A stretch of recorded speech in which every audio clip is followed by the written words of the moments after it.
It's almost been 2 years since the release of Historia 3, and it has gone through a lot of changes, a lot of updates and patches, and a lot of ups and downs, that is for sure. Today we're going to be discussing about the future of Historia 3, as well as we'll be doing a little bit of an overview of the new changes that we've got in the 1.6 patch, the Black Current patch, as well as we'll try and figure out what exactly is going to be a part of the next DLC, the Sphere of Influence DLC that is coming on the 6th of May, something that was just announced today at the same time as the 1.6 patch. Now, as we probably know, that is a little bit delayed. It was supposed to be coming out in March, actually, the Sphere of Influence DLC, but I'm glad that they did delay it because I'm sure they have a lot of other things they need to fix before they release that DLC, and I'm really happy to see that they're working on fleshing out the game, adding more quality of life options, and just fixing the issues that people are reporting with the game, as well as making it more fun and more replayable. To better understand the curvature of the player base for Historia 3, we are checking right now the Steam charts, and as you realize, when it first came out, there was massive hype over the game. It's probably, aside from the memes of Historia 3, when it was likely one of the most anticipated releases that Paradox has had, and the initial version of the game was so bland and so non-repetitive. How do I put this? It was not a game that you would replay that much unless you just like doing the exact same thing without any sort of a change again and again. That being said, initially it went down from, let's say, 47,000 average. I'm assuming it was probably a little bit more. The peak of players was 69,000, which is huge for a Paradox game, by the way. It dropped down super fast. I mean, it went down to 20,000 in just a month, 9,000 in 2 months, and then 6,000, and it stayed around and floated around 5,000 for the next 2 years, essentially, with the small, bigger patches and the DLCs or flavor packs that came afterwards, boosting up the numbers a little bit, but not by too much. The highest it was, I think, is here in November 2023. This coincides with the 1.5 release, if I'm not mistaken, and we did have 27,000 peak players at the time, so definitely brought back a lot of the player base. But was it enough to make the changes that would turn Historia 3 in one of the flagships of Paradox? I don't think so, because after just a couple more months, it stayed again around 5,000 players average concurrent, with 9 to 10,000 peak players within these months. Before I talk about the implications of what we're looking at here, I want you guys to take a good look at some similar games. First off, Europa Universalis, which is, as you probably know if you watch the channel, my main game. Now, Europa Universalis has a similar trend, actually. If you pay close attention, the release was dog shit. I mean, nobody played the game on release, right? Because it had a very small audience overall. But unlike Historia 3, despite having no audience on release or very little, slowly it maintained whatever audience it had on release and even started growing, with more recently EU4 being on an average of 15,000 with the peak of 25,000. That is pretty impressive for a game that had a dead launch. It's quite literally the opposite of what's happening with Historia 3, right? The reason for that is obviously because the dev team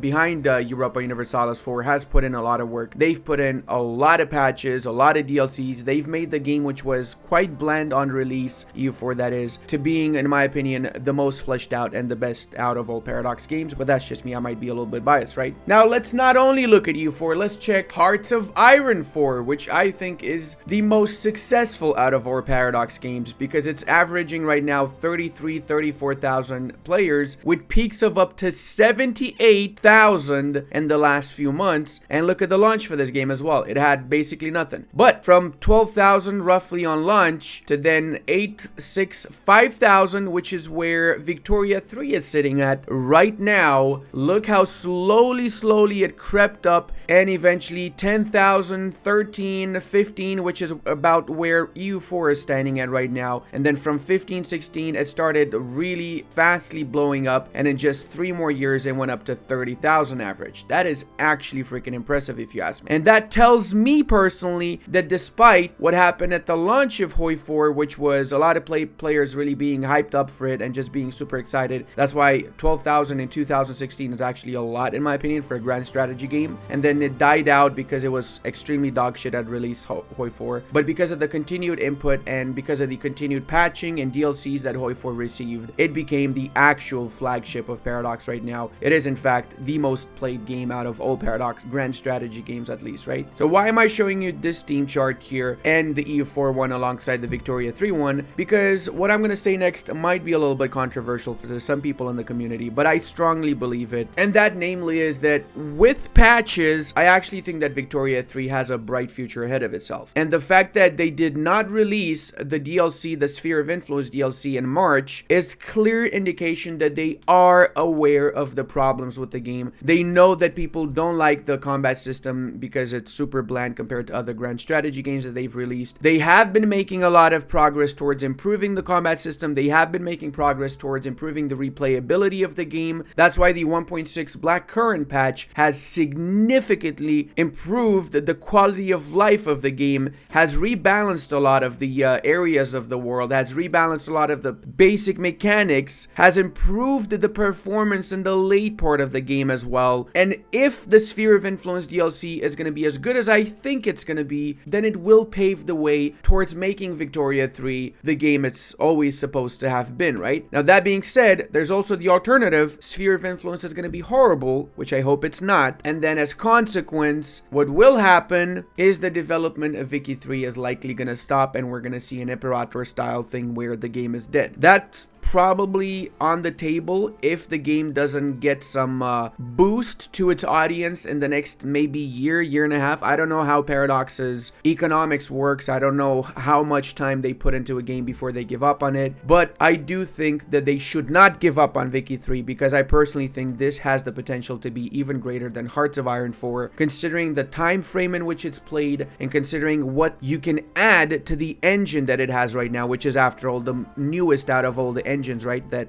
any grand strategy game has had from Paradox in recent years. So let's talk a little bit first about the expansion pack, the Sphere of Influence, before we go into the free DLC that they added with the little trains and the patch notes for Vicky 3 1.6. Having Spheres of Influence was one of the main things that made Victoria 2 the amazing game that it was and still is, in my opinion. And the fact that we didn't have Spheres of Influence from the start of Victoria 3, I feel like is one of the biggest problems with the game itself, since the system that is the Sphere of Influence system from Vicky 2 made the game so much more immersive, if you ask me. I really hope the system in Vicky 3 is going to be similar to the one in the second iteration of the game, but I don't know exactly what it's going to look like, obviously, and I know that they will try to make something different so they don't basically just port Vicky 2 into Vicky 3, right? They don't talk too much about what's going to be exactly in Vicky 3, but we have bullet points over here, and I want to talk about a couple of them because I find them super interesting. First off, the Great Game. So you guys probably know, if you're history buffs, the Great Game was basically about Central Asia. It was between the Russians and the British, and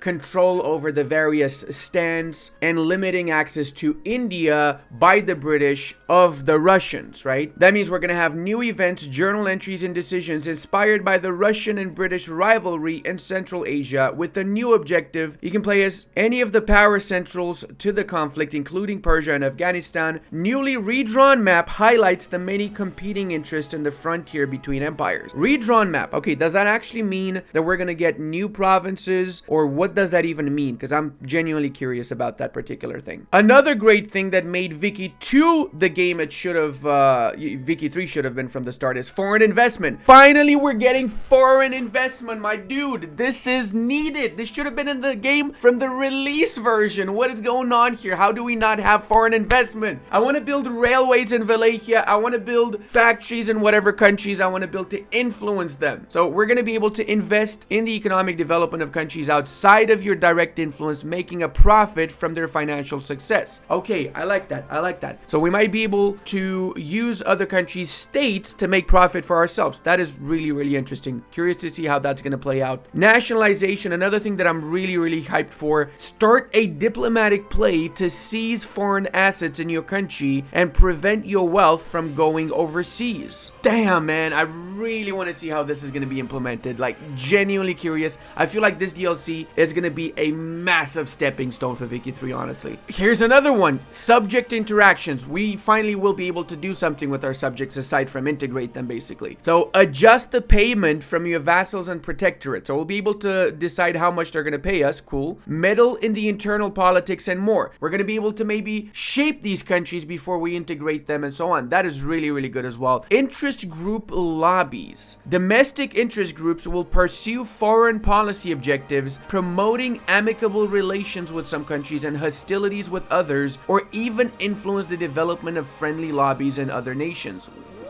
Oh my god, please take until July, but make this freaking DLC good, because if what you're telling us in this particular paragraph here is what you're adding in Sphere of Influence, I'm gonna play this freaking game non-stop for the next 2 years, man. Power block monuments. Build majestic monuments to emphasize your block's influence and dominate over world events. That doesn't sound as exciting as the other stuff. New historical flavor, new historical characters and companies, most centered on the great game content, as well as more events, journal entries, lobby related content, new clothing, event art. Okay, that's good. That's good for, you know, replayability, of course. And then we also have fierce competition. Use your prestige. So finally, we're gonna have a use for that prestige, not just a number that makes us the great power or not. It's actually gonna do something. Create your own power block. Dominate other nations in a diplomatic arrangement to pursue common economic or ideological goals, whether promoting open trade around the world or spreading specific values to other nations. Okay, so I'm guessing that means we're going to be able to create alliances like NATO, Warsaw Pact, something of the sorts, or maybe European Union style economic alliances, economic blocks. What does this mean, man? Your own power block. How is that going to be implemented? I'm genuinely really, really hyped for this, bro. And the last one here, the power block customization. Choose the identity principles of your loose alliance, whether it be a group promoting ideological concerns like Comintern. Okay, so